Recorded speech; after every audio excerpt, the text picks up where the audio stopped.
All right, it is 10 o'clock on the dot. We're live on Facebook and the recording is going. And do you want to provide some housekeeping tips to everyone? Sure. So on Zoom, if you're participating on the call, it's really easy to talk over each other in this format. So outside of our speakers, if we have any guests on the Zoom call, questions are welcome at any time. Just try to use the raise hand feature, which you can find by clicking the participants key down at that black ribbon at the bottom. I'm going to be keeping an eye on the chat box, and you can find chat by scrolling down to the bottom and hovering over that black ribbon at the bottom and clicking chat, and then you can type in the chat box. For our participants on Facebook, I'm going to be kind of toggling back and forth to keep an eye on the comment thread. So feel free, if you have a question, drop it in the comments below the video, and I'll be happy to bring those to our speakers. Good morning, I'm Tish Williams, Executive Director of the Hancock County Chamber of Commerce. And today we are honored to have members of MEMA, FEMA, and the U.S. Small Business Administration with us today to bring some clarity to our residents and our businesses on how the process that they need to go through to make themselves whole again after Hurricane Zeta. And, you know, it's been a long time since Hurricane Katrina, and I've had a great interaction with the Mississippi Small Business Development Center, the SBA, FEMA, MEMA, in the aftermath of that disaster. Our Business Resource Center, which we set up after Katrina, actually was recognized by the SBA with the Phoenix Award. And so we have a long-standing relationship with all of these agencies, and they are here to provide a service to us, both as residents in businesses. And sometimes, you know, we get a little rusty on why we need to do certain things because it can be confusing. It's like, well, what does MEMA and FEMA have to do with SBA? So that's what we're going to talk about today. So today I want to introduce Todd DeMuth, the State Coordinating Officer for the Mississippi Emergency Management Agency, to just give us an intro and overview of how this process works. Todd? Good morning, Tish, and good morning to everybody on the call, everybody on Facebook Live. First of all, I appreciate the opportunity to speak to you guys this morning as a group.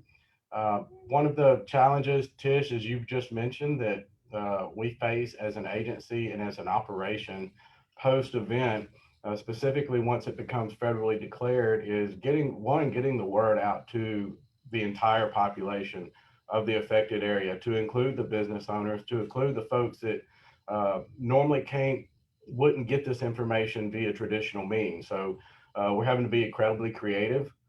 And this is just an opportunity to do that. I appreciate, first of all, the Hancock County Chamber of Commerce for putting this together for the benefit of the entire coastal community. I can't thank you enough for doing that. It's just another conduit for us to push this information out.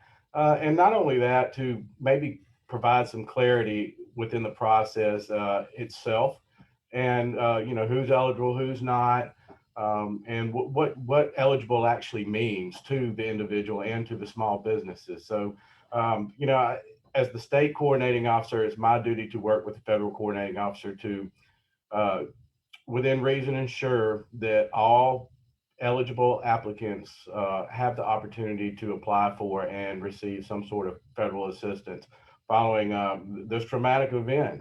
You know, it happened, even though it happened 3 months ago, there are still a great majority of the impacted citizens and businesses that are still feeling the effects of it. And we know that very well. We would love to find a way that would make everybody completely whole, but we have to use the tools in our toolbox that are available to us. And we're going to pull every one that we have out to ensure that we reach total coverage throughout this event. So I can't thank you enough, Tish, and to your team, for everybody that put this together. I appreciate everybody again attending this, and looking forward to the dialogue and the questions to follow. So that's all I have this morning. Thank you very much, and I'll turn it over to my esteemed colleague, Mr. Brett Howard from FEMA. Thank you, Todd. I appreciate that. As y'all can see, I am traveling this morning. I'm not driving. I'm a passenger in the vehicle. So I'll probably cut my video off here in a minute because I am on Wi-Fi and it's or a MiFi and it's in and out of coverage. But I want to thank y'all all for the opportunity to talk to you today about federal disaster assistance and how FEMA works in this process, and that we're here to help Mississippi recover from Hurricane Zeta. And some of you on the call may have been affected by the hurricane, either your business or your home. Somebody, your neighbors, or even some of your employees may have losses and experienced some losses during this. And so I want to take the opportunity to explain what FEMA can do to help individuals and households. And in a few minutes, my federal partner, Demetria Clark, will come on and talk about the Small Business Administration, the SBA, and how they work into this process and how they can help you as well as homeowners, renters, nonprofits, and others. So I'll start by explaining the differences between FEMA assistance and SBA. FEMA is a grant. It is a grant to you. It's non-taxable. It doesn't have to be repaid. SBA, on the other hand, is a loan, a low interest loan, and there is a payment schedule and a repayment of that needs to be made. And they can talk about that. FEMA is limited. We can't duplicate other benefits. If you had insurance or a loan or anything like that. So we work closely with the SBA to make sure that we don't duplicate benefits, because FEMA and the SBA we're dealing with taxpayers' dollars, and we have to be a good steward of those dollars. And Congress has laid out very specific guidelines, laws, rules, policies that we have to follow, both us and the SBA, and how we deliver recovery to and through these programs. I think if you can put up the flow chart, I'll address that real quick. If somebody can add to the screen. Okay, there you go. All right, thank you. Yes, I'm not going to read that verbatim, but I do want to hit on basically a summary of what's going on here and in this. You have, of course, the disaster happens, and in Mississippi, y'all have great ability through the voluntary agencies, through mass care, to do sheltering, to do clothing and basic needs, and start meeting the needs of those that have been affected by the storm. And then you have those that have insurance, which is great. That's always the way to go is insurance. Have your home and your valuables insured, because that is the quickest way to recover from a storm. And in the next bullet or the next block, it says federal assistance may be available. And that is up to, one, did we have enough damage? Is there enough impact that the state has exceeded its ability to help those that are in need? And if so, the president will declare a disaster declaration. Now, there's two that he declares, and they get really confusing to the general public. What we're talking about today is individual assistance, or an IA declaration. The other type of declaration is public assistance. And people see public assistance thinking that's going to apply to the general public, but that is for public property. That is for those cities, counties, municipalities, small towns, certain private nonprofits,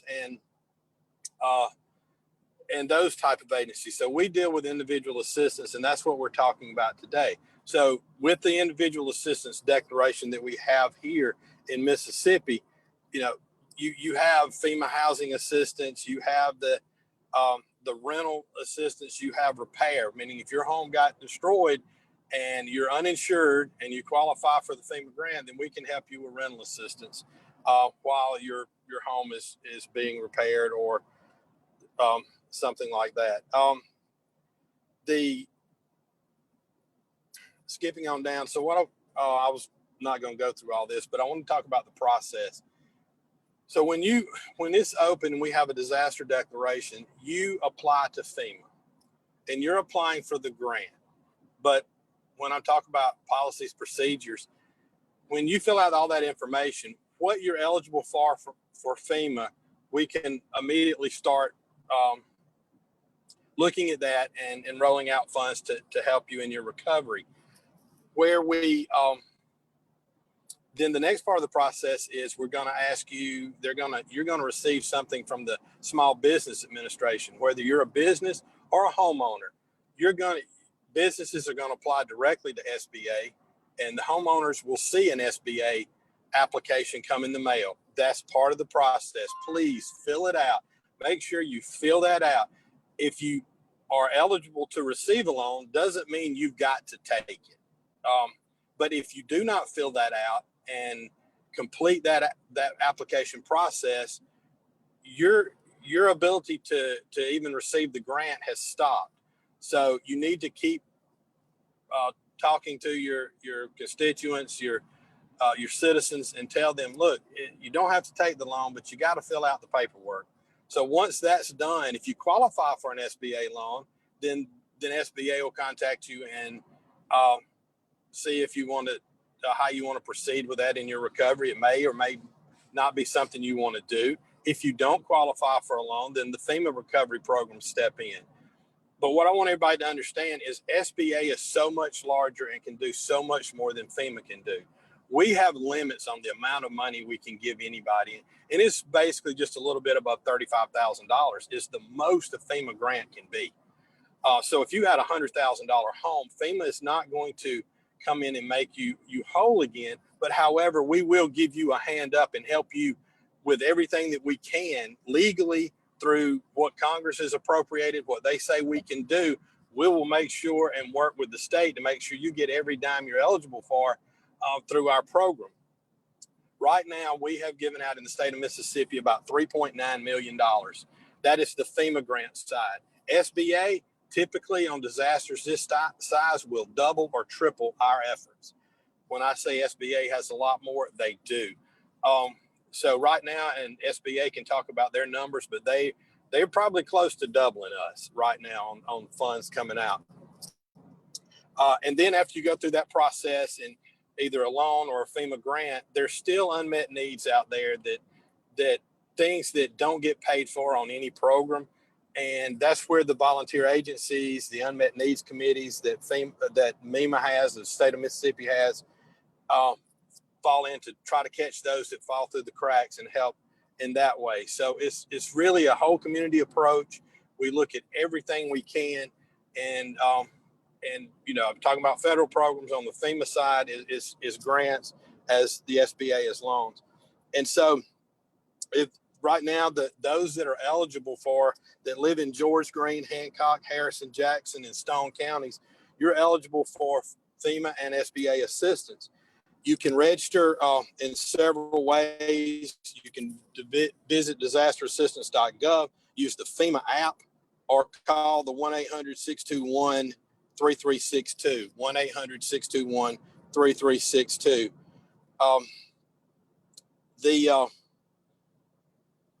And the application deadline is March the 1st, 2021. So don't wait too late. Go ahead. If you had damage and you need help in your recovery, please go ahead and call that number and register. Don't wait to March the 1st and call. And I will, I think I've covered about everything I need to cover, not trying to take everybody's time on this on the federal side, because I know we're here to talk about SBA. But if there's any questions anybody has, I'll be glad to answer them, and I'll turn it over to SBA. Okay, next is Demetria Clark, Public Affairs Specialist with the SBA, and she's going to give us a program overview. Demetria? Good morning, Tish. Thank you so much to the Hancock Chamber and to our MEMA and FEMA partners. And Brett, that was a great segue, and you did such a great job of explaining the importance of returning those applications. But and also to my SBDC coworker, I'm so glad you're on. I wish I could be there, but we're learning to work in a whole new environment. So as Brett and Todd mentioned, SBA disaster loans are designed to basically make the disaster survivor whole. And those disaster loans are available to homeowners, renters, businesses, of course, nonprofits, including churches, faith-based organizations, and private nonprofit organizations. So as of yesterday, the last number I saw was about $7.8 million in disaster loans that have been approved so far in Mississippi. And but thank you. The slide is up showing just overnight the big change that occurred. So I haven't updated that slide yet. And if you could move on to the next one. One thing that Brett stressed is so important is to return the application, even if you don't think you need the loan, even if you don't want to take it. But my first message is apply. You never know what may happen when you apply, and you don't have to wait for an insurance settlement to do so. That's very important. And a lot of people think that they're going to have to, they're struggling. I know Mississippi has been hit by a lot of disasters, and there's a lot of concern about multiple loans and things like that. Each disaster declaration is viewed separately. So if you have your business and you have a COVID loan and you're concerned about that, and you have a previous disaster loan, go ahead and apply anyway, because we look at everything separately. Each disaster is different, so we're going to look at each situation differently. And as Brett mentioned, the deadlines are very important. Now, you have a couple of options now since we're operating in a virtual environment. As I said, I wish I could be there, but SBA, in the absence of being able to set up a physical recovery center, established a virtual disaster loan outreach center. Those customer service representatives at those centers are available 7 days a week. They're the same people that you would have met if you had come into a physical disaster center in Mississippi. And please call them. They are the experts. They will answer your questions. If you need help completing the application, they'll do that. Or if you want, you can go ahead and start your own application and maybe complete it. SBA's secure website is available, and there's a link there, disasterloan.sba.gov. In addition to linking to the electronic application, you can also look at some of the fact sheets. We have fact sheets for businesses, for homeowners associations, and of course for renters. So go ahead and apply and see what happens. Again, you don't have to take the loan, you don't have to take the full amount, and payments can be delayed. If you go to the next slide. Again, and that's again, thanks to my SBDC partner who's on, and other partner agencies that would be on. But that's just showing how far-reaching our assistance, our loan programs reach people. And that's what we're trying to do. And we really appreciate this opportunity to help businesses and individuals get back on their feet. And you can go to the next one. And this is showing, of course, some of the loan limits for homeowners with real estate damage. You can apply for up to $200,000 to repair or replace that. Renters and homeowners who need to repair or replace their personal property, such as furniture, your cars, your clothing, things of that nature. And the business physical loans can go up to $2 million, as well as the economic injury loans. And again, I know that's a big concern, and there have been multiple disasters. A business does not have to have physical damage to apply for an economic injury loan. And again, we encourage you to just go ahead and go online and apply. Or if you want someone, a customer service representative to provide that one-on-one assistance, they are available 7 days a week from 8 a.m. to 8 p.m. Eastern Standard Time. And you can go to the next one. These are just some of the benefits of applying for the SBA loan. As you can see, there's no cost to apply. The terms are very flexible. The funds are available in advance of the insurance settlement. And as Brett mentioned, there is no duplication of benefits. Once your insurance comes in, those loan, but that can be applied towards your loan. So again, there's also the option for possibly you may qualify for mitigation assistance to help prepare you for future disasters. So if you can go to the next slide. All right, so again, there's no obligation to accept the loan. Please don't wait for insurance settlements. We can work with that.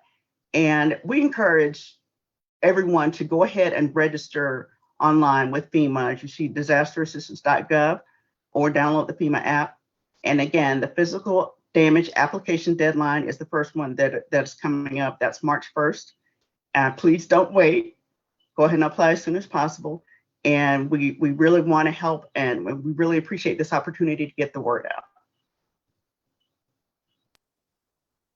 Okay, thank you, Demetria. I'm going to use myself as an example here because I think this is how I was looking at it. I didn't even think about applying to FEMA or SBA when Hurricane Zeta hit. The first thing I did is I went to my insurance agent and I put in a claim, and then the adjuster came out and, you know, went back to the insurance company with what they thought the damage estimate should be for insurance. I also went to a roofing company because some of my roof came off, and I got an estimate on what that would cost to replace my roof. Here I am, okay, it's now January the 22nd. I've taken no action whatsoever because guess what? I'm used to Hurricane Katrina damage. It didn't even dawn on me that I should and could apply through FEMA and SBA to get the kind of, you know, to make myself whole again, because guess what? The insurance is not going to cover all the damages. This is what I, you know, found out. They're not going to cover my fence that got blown down. They're only going to partially be able to help me replace part of my roof, not all of my roof, because not all the roof came off, but the whole roof's going to have to be replaced. So how am I going to pay for this? So thank goodness you brought this to my attention. All right, because this is what we all need to know. And I think the main thing people need to know is that they first have to register with FEMA, right? And they may or may not be eligible for a grant. Right. And if they are not eligible for a grant, they could be eligible for an SBA loan, but they cannot get the SBA disaster loan until they first register with FEMA. And then that opens the door to the disaster loan. So exactly, you know, it's confusing because of the name of the SBA is Small Business Administration. So it makes you think, oh, that's just for businesses. No, it's for individual homeowners, etc., and businesses. So that's what we have got to get the word out on. Right. And until I was hired into this position, I didn't know that. I thought actually there was a disaster, a little bit of a tropical storm damage in my area.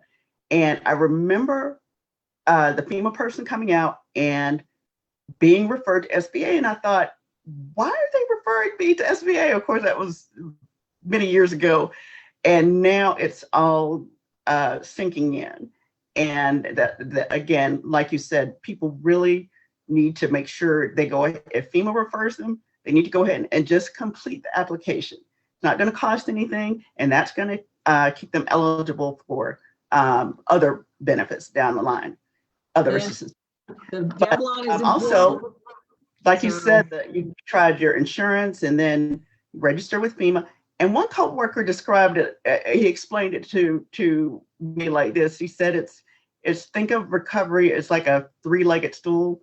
So you try your insurance, you file there, you register with FEMA, and then SBA again is to, like, FEMA gets you safe and secure and everything, and SBA is going to come around and try to get you back to where you were before the disaster occurred.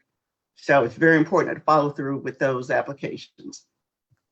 And of course, you know, as the chamber director, I hear from our business owners saying, we don't need more loans.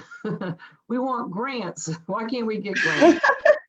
But the best we can do here is you might be eligible for a grant through FEMA, but you can definitely look into a low interest loan to help make you whole again. And that's what I'm going to have to do. I'm going to have to get a low interest loan to fix my fence that's not covered by my insurance and to fix some of the other things that the insurance is not going to cover. And do we have any questions from our audience? There is one in the chat box over here, and I think that we've addressed it. So if one had damage but did not meet the insurance deductible and FEMA has denied them, should they then go to SBA?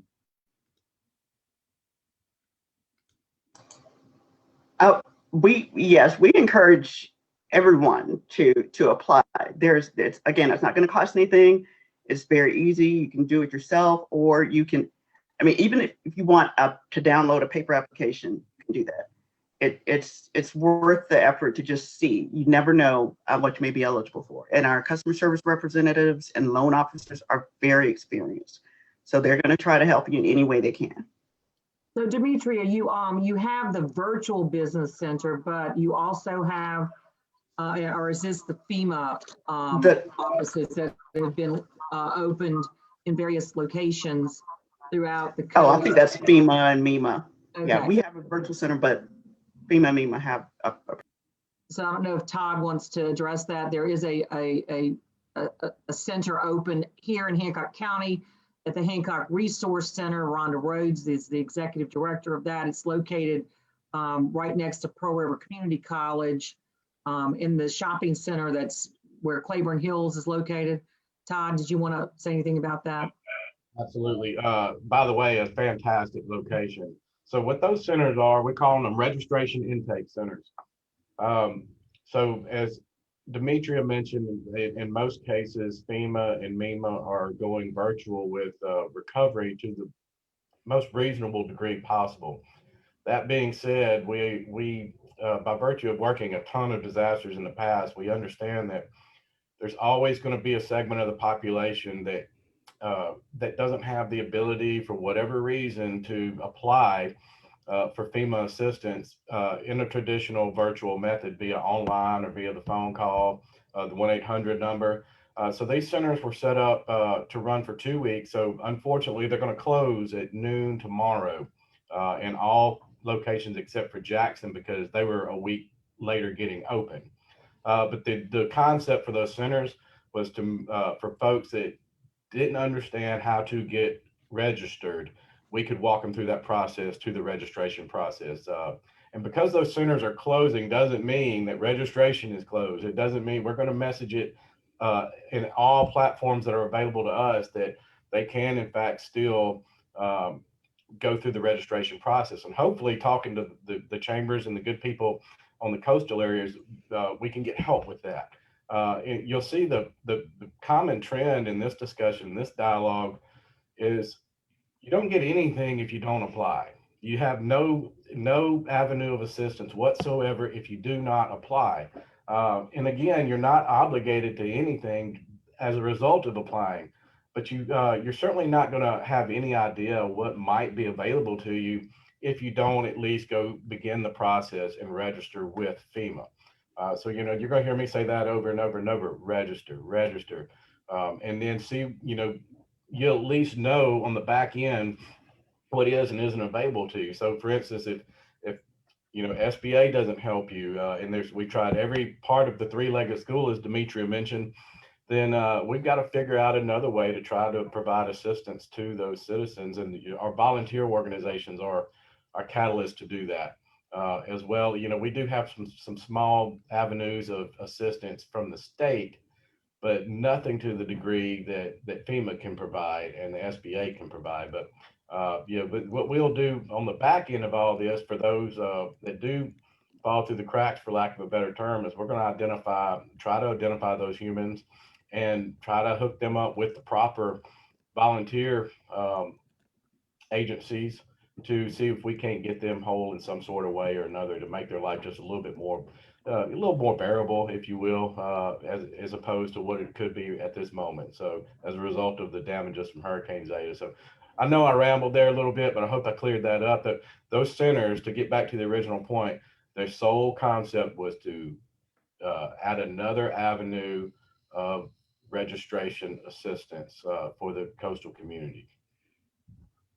So apply, I guess is the word here. Don't forget the deadlines again. I think you said that the deadline for economic injury is October 1st, 2021. And physical injury, the deadline is March the 1st. Is that correct? 2021. So apply with FEMA. And if you're eligible for a grant there, great. If not, you could be eligible for a low interest loan. And if you don't find relief in either one of those areas, what Todd was saying is there are nonprofits out there that are there to assist with unmet needs, as we have heard in past disasters. So I just want to thank everybody for joining us today. I know one of the discussion points that we've asked the SBA to look at is helping businesses to combine their disaster loans to be able to get lower interest rates. And I know SBA is considering how they could do that. And I urge them to look into that seriously, because it would have a significant difference, make a significant difference for these businesses that are still carrying these SBA loans from past disasters like Katrina and other disasters. If they could combine those loans into one loan at the lowest interest rate, it would make a world of difference for their cash flow. So without any further questions, Ann, any other further questions? Actually, we do have one from the floor. We've got Judy Forrester with the Small Business Development Center for Mississippi. I believe she has some extra information for small business owners. Sure, and I really appreciate y'all putting that on, putting this on today. I'd like to add that sometimes small business owners in face of a disaster have a little difficulty gathering documents or needed materials for these loans. And sometimes the loan application process can be a little confusing for them. Our business counselors are available to assist small business owners in compiling those documents and getting those applications put in. I loved the three-legged stool comment, because that really kind of helps put that together. Our business counselors, although they have territories they work in our current environment, we are doing everything remotely. So we can be accessible through Zoom meetings, through phone, through however they want to contact us. They can just go to our website and get connected with an electronic request for counseling and be assigned to a counselor that can help them. We've got a couple of excellent, very well-trained higher level disaster counselors, as well as other counselors that can help in different situations, because a lot of times business owners have this or that kind of go along with it. So feel free to reach out to us. It's msbdc.org, and we would appreciate being to help with that situation and work alongside SBA, FEMA, and MEMA to do that. Well, let me clarify something, Judy. So this is a service that is open to businesses only, not individuals? Right, through the SBDC, we're the Small Business Development Center, and we are regulated just for small businesses. Now, that doesn't mean that somebody that has a personal something can't be advised in some way, but it has to be primarily about a small business from our viewpoint. Okay. Ann, any other questions? I'm not showing any on our end. I did see a hand go up and then go down. So last call, both on Facebook and Zoom. And Todd and Dimitri, if y'all have any final remarks, I think, it was a great information session, and we appreciate y'all taking the time to come online with us and provide this information to our residents and our businesses. Yeah, Tricia, just very quickly, I can't thank you enough for, and your team enough for putting this together. This is just another creative avenue as a conduit of information to our citizens and specifically our business owners who are having a really tough time without Hurricane Zeta as a result of the COVID environment. I've talked to hundreds myself from March through June and July, and I know the message very well that it is a struggle. And don't think that that's lost on us for 1 minute. So again, we have to do our best to get creative to try to find, creative avenues to help these folks because that's the lifeline of your community, of these small businesses. And we know that as well as anybody, specifically in Mississippi. So I can't thank you enough. If there's any, further dialogue that we need to do via this concept, I'm totally on board with it.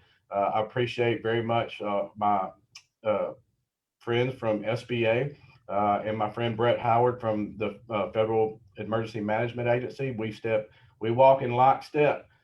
So if there's anything that one of us can't do, try the other one and see what happens. So we make no promises, but I will promise that we will do everything in our power within reason, that's legal, to get every potential source of available assistance to the community and the people within. That's all I have. Thank you all very, very much. And our job is just to help our businesses and our residents wade through the information, because there's been, so many options out there for our businesses.